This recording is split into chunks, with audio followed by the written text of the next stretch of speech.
नमस्कार friends.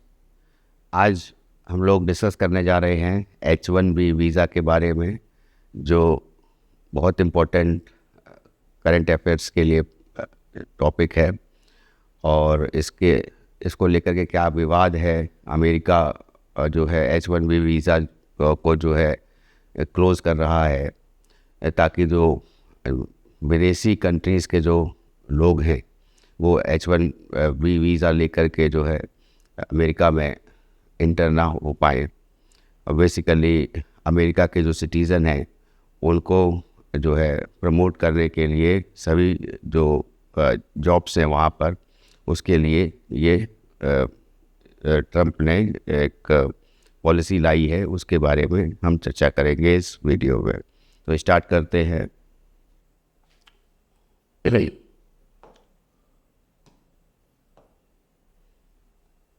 First है कि H1B वीज़ा विवाद ये है क्यों। तो H1B वीज़ा जो है ये अमेरिका में विदेशी पेशेवर जो है, अब ये विदेशी पेशेवर इंडियंस भी है और अदर कंट्रीज़ के जो भी लोग हैं जो वहाँ ग्रेजुएशन करने के बाद वहाँ जॉब करने के लिए जाते हैं अमेरिका में, उनके लिए ये बात कही जा रही है कि विदेशी पेशेवरों के लिए सबसे लोकप्रिय वर्क वीज़ा माना जाता है ये। और ये वीज़ा विशेष रूप से IT, information technology, engineering, research and medical क्षेत्रों में काम करने वाले योग्य पेशेवरों के लिए होता है। समस्या क्या है कि अमेरिकी नेताओं का एक वर्ग मानता है कि विदेशी लोग, विशेषकर भारतीय और चीनी, कम वेतन पर काम करके अमेरिकी नागरिकों को की जो नौकरियां हैं उनको छीन रहे हैं। ऐसा ट्रंप का मानना है और ट्रंप सरकार का मानना है वहाँ पर अमेरिका के।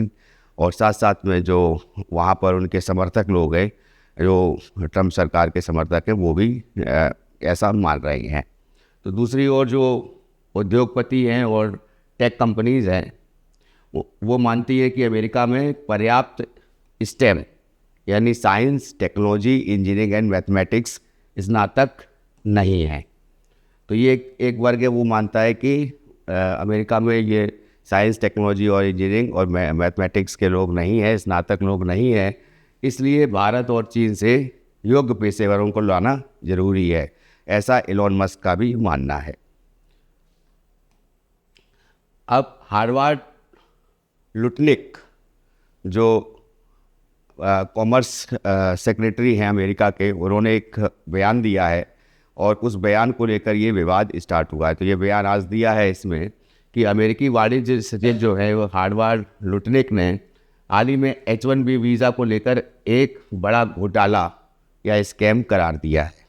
उन्होंने कहा है कि ये वीज़ा जो है वो अमेरिकी कंपनियों को सस्ते विदेशी कर्मचारियों को रखने का रास्ता देता है।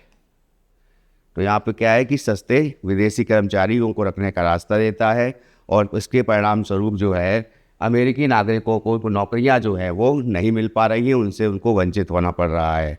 उन्होंने ये भी तर्क दिया है कि हर महान अमेरिकी कंपनी का पहला कर्तव्य अमेरिकी लोगों को रोज़गार देना होना चाहिए। तो ये जो तर्क दिया है उन्होंने और ये बात जो कही है उसको लेकर ये विवाद उत्पन्न हुआ है।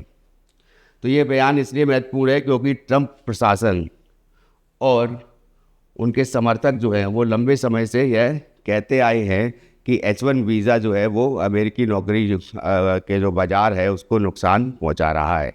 तो H1 वीज़ा जो अमेरिकी नौकरी है उसके बाज़ार को नुकसान पहुंचा रहा है, ये ऐसा ये ट्रंप और ट्रंप के समर्थक लोगों का मानना है। तो H1B वीज़ा जो है मूल स्वरूप और उद्देश्य उसका क्या है, तो ये इसका प्रारंभ जो है 1990 में हुआ था।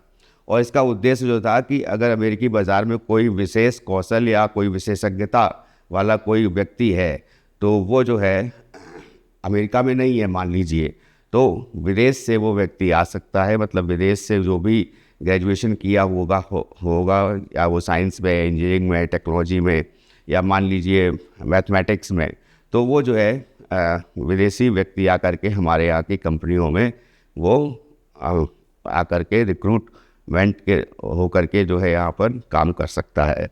तो बेसिकली क्या है कि अगर अमेरिकी बाज़ार में कोई विशेष कौशल, स्किल्ड कोई स्पेशल स्किलनेस की कमी है, वो विशेषज्ञता का उपलब्ध नहीं है, तो वो कंपनियां जो हैं विदेश से योग्य लोग ला सकेंगे। तो इसमें फिर ये बात आई कि सबसे ज़्यादा योग्य लोग कहाँ से आएंगे, तो अभी देखा जा रहा है कि सबसे ज़्यादा योग्य लोग जो है वो अमेरिका में इंडिया से ही गए हुए हैं। उसके नंबर सेकंड नंबर पे वो चाइना है। तो यह वीज़ा केवल जो है हाईली स्किल्ड और ग्रेजुएट या उससे ऊपर की योग्यता रखने वालों के लिए है। और इस वीज़ा की अवधि जो है ये 6 वर्ष तक होती है। 6 वर्ष तक जब वो काम करने के लिए वो वहाँ पर रहते हैं, और उसके बाद जो है वो ग्रीन कार्ड वहाँ पर इशू हो जाता है और वहाँ के नागरिक बन जाते हैं। तो उसके बाद व्यक्ति या तो अमेरिका छोड़ देता है या फिर ग्रीन कार्ड के साथ आवेदन करता है और वहाँ का नागरिक बन जाता है। तो ये मेनली कॉन्सेप्ट है। अब ये जो H1B वीज़ा है इसकी वार्षिक सीमा भी एनुअल जो है उसकी कैपिटल भी वो रखी गई है कि ये जो है 65,000 वीज़ा इशू होंगे सामान्य श्रेणी के लिए, 20,000 वीज़ा अमेरिकी विश्वविद्यालयों से मास्टर्स की डिग्री करने के लिए या उससे ऊपर की डिग्री वालों के लिए है। और लेकिन विश्वविद्यालयों में या रिसर्च इंस्टीट्यूट जो भी हैं या फिर कोई गैर लाभकारी संगठन है, या कहने का मतलब है NGO हैं, या फिर कह सकते हैं कि जो जिनका लाभकारी संगठन नहीं है, जिनका काम एक सोशल सर्विस प्रोवाइड करना है, तो उनमें नौकरियां जो हैं इस सीमा से बाहर होती हैं। अब 2023 में जो है 3,86,318 याचिकाएं मंजूर करी गई थी इसको लेकर के, जो सीमा से कहीं ज़्यादा थी। कहने का मतलब है कि इतने लोग जो हैं वो अमेरिका में जाने के लिए उन्होंने जो आवेदन किए थे वो मंजूर करी गई थी, जो कि जितनी सीमा दी गई है 20,000 और 65,000 इनको मिला भी देंगे तो 85,000 बनते हैं। तो 85,000 वीज़ा को लेकर के अगर हम कंपेयर करें इस नंबर को 2023 में जो नंबर था वो बहुत ज़्यादा है, ठीक है।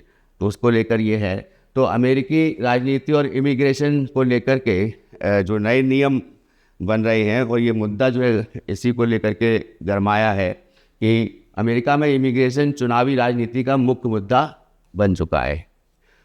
2012 में 2.1% लोग जो थे वो ऐसे माने जाते थे। 2023 में ये संख्या जो है 14.6% हो गई। तो इसका मतलब है कि 2012 में जो 2% थे या फिर कह सकते 2.1% थे, और अब जो 2023 में 14.6% हो गई। तो इसका मतलब है ये जितना इजाफा हुआ है उसको लेकर के अमेरिका में जब डोनाल्ड ट्रंप की सरकार बनी थी तो उनकी लोकप्रियता जो है उसका बड़ा कारण यही था कि उनका अमेरिका फर्स्ट उन्होंने नारा दिया था कि अमेरिकन जो है वो उनको नौकरी पहले दी जाएगी, और विदेशियों को जो बाहर से आए हुए जो अमेरिका में लोग हैं जो ग्रेजुएट्स करके आए हुए हैं, यहाँ पे नौकरी कर रहे हैं, अमेरिका में नौकरी कर रहे हैं, वहाँ पर उनको वापस उनके देश में भेजा जाएगा, और अमेरिका के जो नागरिक हैं उनको पहले प्रेफरेंस दी जाएगी। और तो पहले उनका हमला जो है वो मैक्सिको को था। फिर अवैध प्रवासियों की बात आई, जो वहाँ पर अवैध प्रवासी इनको नाम दिया गया, जो मान लीजिए इंडिया से गए या फिर चाइना से गए। तो लेकिन अब ये जो बहस है ये उच्च कौशल वाले प्रवासियों, ख़ास तौर से H1B वीज़ा धारकों पर भी केंद्रित हो गई है। तो मेनली ये इशू इस पर केंद्रित हो गया है, और भारतीयों पर जो है इसका सीधा असर पड़ रहा है। तो H1B वीज़ा पाने वालों में सबसे बड़ी संख्या जो है भारतीयों की है, जो कि 70% से अधिक है। हर साल जो 70% से अधिक भारतीय जो है वहाँ पर जाते हैं। दूसरे नंबर पे चाइना है, जिसका हिस्सा केवल 12 से 13% है। तो सबसे ज़्यादा जो परसेंटेज जो है वो इंडियंस का है। अब दूसरी बात यह है कि इसलिए मुद्दा सीधे तौर पर जो है ये भारतीय पेशेवरों को और छात्रों को जो है प्रभावित करता है। तो ये एक मुद्दा बन जाता है। दूसरा है वेतन संबंधी आंकड़े। वेतन संबंधी आंकड़ों पर यह है कि अमेरिकन कंट्री के जो वहाँ के जो नेशन के लोग हैं अमेरिका के, तो उनको जो वेतन दिया जाता है, तो वो वेतन जो है यहाँ से मान लीजिए हमारे देश से वहाँ पर अमेरिका की कंपनी में अगर कोई व्यक्ति जो है रिक्रूट हो जाता है और काम करता है वहाँ पर, तो उनके कंपैरिजन में उनको वेतन कम दिया जाता है। ऐसा आंका जा रहा है कि अमेरिकन्स को वेतन कम दिया जाता है। तो 2023 में भारत से गए 70% जो लोग थे, पेशेवर थे, उनका वेतन जो है $1,00,000 सालाना से कम था। अमेरिकी IT पेशेवरों का औसत वेतन 104 $1,04,420 था पहले, लेकिन केवल 5% भारतीयों को 1.5 लाख या $1,50,000 जो है इससे अधिक वेतन मिला था। तो यहाँ पे ये 5% को ज़्यादा वेतन मिला, लेकिन उसके बावजूद भी ये कहा गया, यहाँ पे देखिए औसत वेतन की अगर केवल आईटी पेशेवरों की बात यहाँ पे अगर करें तो आईटी में जो है इनको औसत वेतन ज़्यादा था अमेरिकन का, बाकी में नहीं था। उसके बाद आलोचक जो हैं वो ट्रंप कैंप के लोग हैं, क्या कहते हैं कि H1B वीज़ा जो है ये सस्ता श्रम है, चीप लेबर देता है, और एक तरह से जो है अमेरिकन जो हैं वो कम पैसे में वहाँ पर कार्य करते हैं।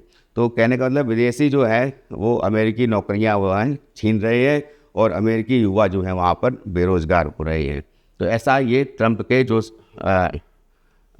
मानने वाले लोग हैं, जो ट्रंप कैंप के लोग हैं, तो वो ये इसकी आलोचना कर रहे हैं। दूसरी तरफ जो है समर्थक में एलोन मस्क के और टेक इंडस्ट्रीज़ के लोग हैं, तो इनका मानना है कि अमेरिका के योग्य इंजीनियरों और टेक प्रोफेशनल्स की कमी है, और यहाँ पर अमेरिका में माना जा रहा है कि वहाँ पर जो है टेक प्रोफेशनल्स जो हैं, टेक्नोलॉजी वाले जो आईटी इंडस्ट्रीज से जो है बीटेक करे हुए हैं या फिर रिसर्च एंड डेवलपमेंट किए हुए R&D में जो जिनको महारत हासिल है, PhD किए हुए हैं, तो ऐसे इंजीनियर्स जो हैं वो उनकी कमी अमेरिका में है।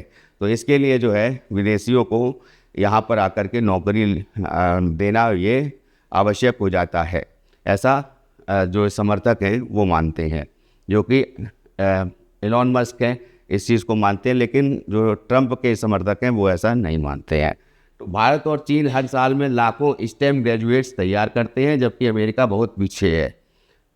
H1B वीज़ा से अमेरिका को वैश्विक प्रतिभा मिलती है। तो दूसरी बात इस पे आते हैं कि ट्रंप प्रशासन का प्रस्तावित बदलाव क्या है।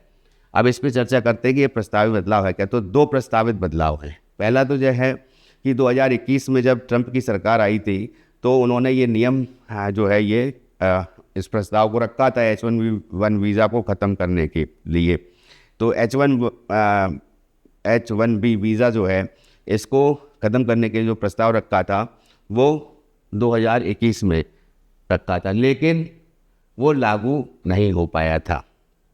उसके बाद में ये H1B वीज़ा जो है ये चयन वेतन स्तर या जो वेज लेवल पर के आधार पर ये होगा, ऐसा कहा जा रहा है कि वेज लेवल के आधार पर होगा। तो इसमें वेज लेवल कहने का मतलब क्या है कि एक लेवल डिसाइड करेंगे जिसमें लेवल 1 और लेवल 2 डिसाइड किया जाएगा कि नए ग्रेजुएट्स और शुरुआती पेशेवर जो न्यू जो हैं पर्सन्स जो हैं जो वहाँ पर गए हुए हैं अमेरिका में, उनको लगभग बाहर कर दिया जाएगा। और लेवल 3 और लेवल 4 की बात करी जा रही है अनुभवी, एक्सपीरियंस्ड और विशेषज्ञ कर्मचारी, किसी भी इस जो क्षेत्र में जो स्पेशलाइज्ड हैं उनको प्राथमिकता दी जाएगी, ऐसी बात कही जा रही है। तो ये ट्रंप प्रशासन का जो है ये एक प्रस्तावित बदलाव है। दूसरा प्रस्तावित बदलाव जो है वो है गोल्डन कार्ड प्रोजेक्ट को लेकर के।